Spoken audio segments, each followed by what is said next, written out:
Somewhat ironically here at the Cashman Center, as things are wrapping up, it's actually getting busier.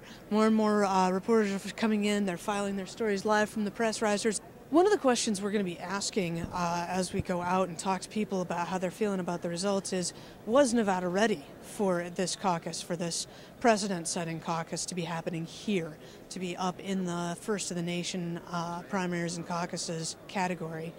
And it's been very interesting here. I'm seeing a lot of exhausted volunteers, a lot of exhausted press. I'm not seeing nearly the same kind of coverage, obviously, that we saw in Iowa. At the same time, we are seeing a lot of interest and a lot of passion and a lot of people coming in from out of state to sort of drive this thing forward. So it's going to be very interesting to see what Nevada has to say, see what the state parties have to say about how this has worked out for them. Just as I was about to leave, I had a chance I'd been waiting for pretty much since I'd arrived in Vegas. I spoke to Jill Derby. She's the chair of the Democratic Party here in Nevada. I just have to start out by saying how excited we are about the turnout in Nevada, because it's really just over the top. We never expected such a huge turnout, and we're feeling very gratified by it. But let me just explain to you that the idea is the DNC looked at who's in the early state calendar. And you know that whoever, Iowa, New Hampshire, gives enormous momentum to candidates that can really determine the outcome of who's successful in the nominating process.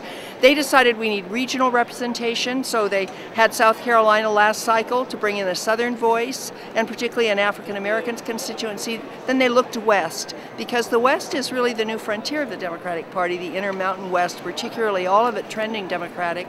And they looked, and there was quite a competitive process. Nevada got the nod, partly for reasons that Nevada really looks like America.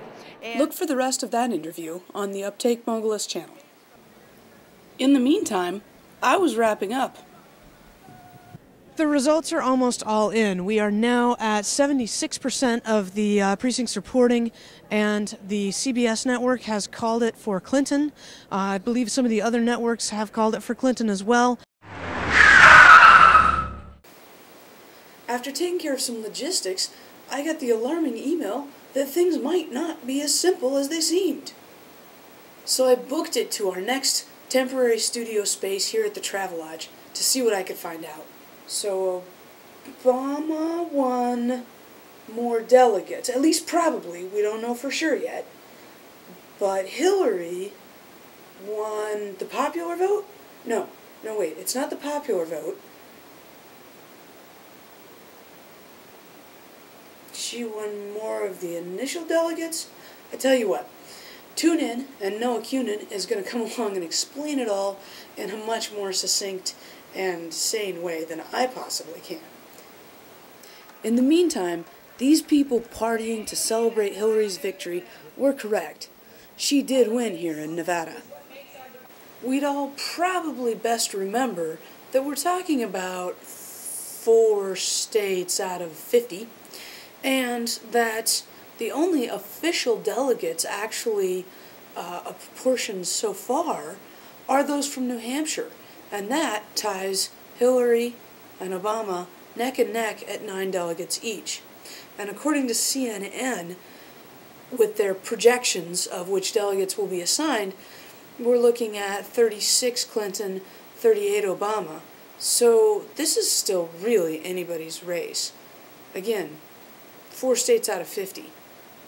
This is Corinne McDermott for The Uptake at the Travelodge outside of McClellan Airport.